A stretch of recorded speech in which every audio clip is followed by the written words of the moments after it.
ನಮಸ್ಕಾರ ಸ್ನೇಹಿತರೆ, ಮತ್ತೊಮ್ಮೆ ನಿಮ್ಮೆಲ್ಲರಿಗೂ ಸ್ವಾಗತ. ಇವತ್ತು ನಮ್ಮ ಅಮ್ಮನ ಕೈ ರುಚಿಯಾದ ಶಾವಿಗೆ ಪಾಯಸ ಹೇಗೆ ಮಾಡೋದು ಅಂತ ನೋಡೋಣ. ನಿಮ್ಮ ದಿನವನ್ನು ಸಿಹಿಯಾಗಿಸಲು ಈ ಸುಲಭವಾದ ರೆಸಿಪಿ ಇಲ್ಲಿದೆ. ಮೊದಲಿಗೆ ಒಂದು ಬಾಣಲೆಯಲ್ಲಿ 1 ಲೋಟ ನೀರು ಮತ್ತು 1 ಬಟ್ಟಲು ಸಕ್ಕರೆಯನ್ನು ಹಾಕಿ ಚೆನ್ನಾಗಿ ಕುದಿಸಿಕೊಳ್ಳಿ. ಸಕ್ಕರೆ ಸಂಪೂರ್ಣವಾಗಿ ಕರಗಬೇಕು. ಅದೇ ಸಮಯದಲ್ಲಿ ಇನ್ನೊಂದು ಬಾಣಲೆಯಲ್ಲಿ ಸ್ವಲ್ಪ ತುಪ್ಪ ಹಾಕಿ ಶಾವಿಗೆಯನ್ನು ಹೊಂಬಣ್ಣ ಬರುವವರೆಗೂ ಹುರಿದುಕೊಳ್ಳಿ.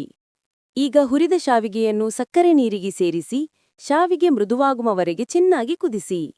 ನಂತರ ಅದೇ ಬಾಣಲೆಗೆ 2 ಚಮಚ ತುಪ್ಪ ಹಾಕಿ ಅದರಲ್ಲಿ ಜಜ್ಜಿದ ಉತ್ತತ್ತಿ, ಗೋಡಂಬಿ ಮತ್ತು ಕೇರ್ ಬೀಜ ಹುರಿದುಕೊಳ್ಳಿ.